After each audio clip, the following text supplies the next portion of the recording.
Ya, selamat siang sejauh sekalian. Jadi mungkin ini kita akan coba membahas eh, kapan waktu yang tepat untuk menginduksi persalinan. Seperti kita ketahui, waktu induksi persalinan itu ya ini diperlukan untuk ya kita latar belakangnya untuk mengurangi angka morbiditas dan mortalitas bayi baru lahir dan meningkatkan kemampuan tenaga kesehatan lebih jeli di dalam penilaian kondisi kehamilan dengan alat ultrasonografi ini. Dalam hal ini saya lebih menekankan untuk penggunaan USG. Ya kenapa? Ya kita tahu selama ini memang kita tahu ya indikasi daripada induksi persalinan ini kita tahu ada ya untuk karena misalnya ada ibu yang mengalami tekanan darah tinggi sehingga belum mencapai hamil term mudah diinduksi ya melahirkan bayinya atau pertumbuhan janin sudah tidak bertambah atau usia kehamilan sudah lewat waktu atau selaput ketuban yang sudah pecah. Tapi kita tidak akan membahas ini lebih lanjut, tetapi saya akan coba ya menambah ya kita artinya menambah ya apa yang mungkin ya faktor-faktor yang uh, memudahkan untuk ya supaya keberhasilan daripada induksi persalinan ini lebih berhasil. Kita sebagaimana kita ketahui selama ini kita masih ya Bishop score ini masih kita terapkan ya. Jadi Bishop score seperti Bishop score ini kita ya komponennya ada 5 seperti arah porsio, ya panjang serviksnya, kanal serviks, kemudian konsistensinya, kemudian pembukaan jalan lahirnya atau turunnya itu kalau udah panjang atau ini tentu berapa persen turunnya, pembukaan jalan lahirnya dan turunnya kepala. Ya, memang ya dibandingkan ya paritas primigrafi dan multipara memang prosesnya tetap berbeda. Kita tahu bahwa kalau yang primipara itu dari panjang ini ya serviknya ada terjadi suatu pemendekan dulu kita sebut istilahnya ya pemendekan shortening ya udah shortening kemudian mulai mendatar kita sebut flattening kalau udah flattening kemudian menipis kita sebut thinning udah thinning ini kemudian baru opening ya sedangkan pada multipara kita tahu bisa turunnya ya pemendekan sama pembukaan itu semua bisa berjalan bersamaan ya. Ya, kalau dari ultrasonografi biasanya apa? Kita memang ya menilai ya bagaimana ini ya. Jadi pengganti daripada kita TUSE itu saya menggunakan ya USG transvaginal. Ya USG transvaginal ini kita bisa ukur ini ya panjang kanalis cervicalis ya. Untuk ya panjang kanalis cervicalis kalau untuk komponen lembut dan tidaknya ini kita bisa memakai alat elastografi ya. Jadi ini struktur daripada kepala ini ya kanalis cervicalis.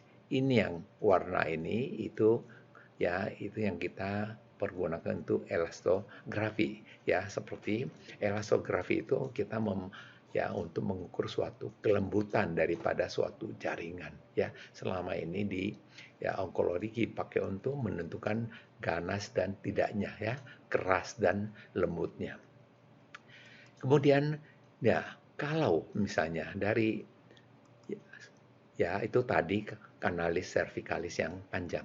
Nah, kalau ini kanalis cervicalis yang pendek, ini kita udah lihat ini pendek. Ya, kemudian kita tahu ya. Jadi ini arahnya kita bisa tahu ya. Jadi ini jalan lahir di sini ya. Kalau ini ke belakang ini ya sakral ya, sini ini aksial, ini yang anterior. Jadi ini kita tahu ya, ini arahnya pendeknya ini berapa ya. Kemudian ini sudah ada mulai air ketuban yang melayang, sedangkan ini adalah rambut ya, ini kepala.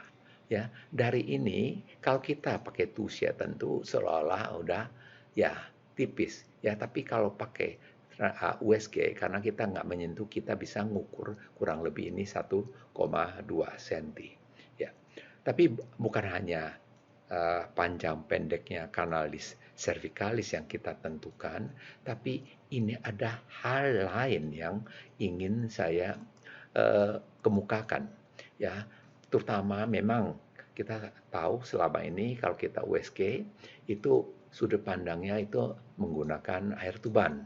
Air tuban udah berkurang, plasenta kalsifikasi, ada granum derajat 3, ya. Kemudian panjang kanalis cervicalis tadi yang sudah memendek. Tapi ini ada masa padat yang mulai mengisi kolon, ya, ascenden ke arah transversum, ya, nanti dari transversum itu akan turun ke rektum, ya. Ini berikut saya akan ya kasih ya lihat gambarnya USG ini. Ya, ini ya ini vena umbilicalis yang masuk. Ya, ini kiri, ini kanan. Kita bilang ini rongga abdomen, ya. Jadi kalau ini kiri, ini adalah kolon, ya, descendant, ini transversum, ini kolon ascending, ya. Jadi ini gaster, ya. Ini kita lihat ini sebelah kiri. Jadi ini ada, ya, bagaimana usus besar itu, ya, ini vesika urinaria. Ah, kita lihat vesika urinaria ini ada, ya, massa padat. Ya, ini massa padat ini yang mengisi kolon, ya, descending. Nah, ini ya kolon descending, ini kita lihat, ini ya kolon descending. Ini udah mulai. Nanti kolon descending ini kalau kita mulai ya kolon udah mulai mengisi seluruh kolon descending ini. Nah, ini saya pakai apa? Ya, volume contrast imaging supaya lebih jelas. Nah, bagaimana kita bisa tahu di rektum? Kalau rektum itu biasanya ada di belakang daripada vesika urinaria. Kalau ini kan hipoekoik, ya, masih hipoekoik, ya, kolon transversumnya saya nggak khawatir, ya. Tapi kalau udah mulai ada padat, kita mesti hati-hati, ya.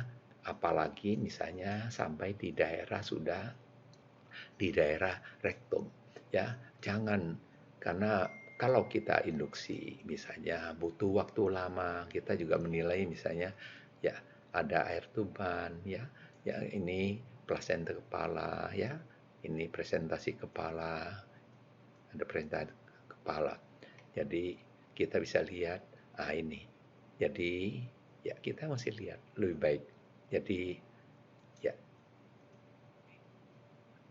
ada versi, ya, kita lihat. Jadi kenapa ya dengan adanya ya alat USG ini kita bisa melihat daripada ya struktur daripada eh, ya massa padat ini yang mengisi daripada eh, kolon ataupun rektum, ya, ini kemungkinan untuk menghindari kemungkinan terjadinya suatu ya aspirasi mekonium itu akan sangat sangat kecil. Sehingga dengan demikian kita akan membantu mengurangi kejadian ya morbiditas atau mortalitas pada daripada ya neonatus. Ya, demikian saya mau sampaikan supaya kita lebih ya berhati-hati. Ini seperti ya ini vesika, kalau di belakang ini ada rektum, ya. Kalau ini rektum sampai udah isi padat, ini kita sudah tahu. Berarti kalau dia nanti ada infartu, ya bayi kena stres, langsung dia akan ya keluar akan ada mekonium.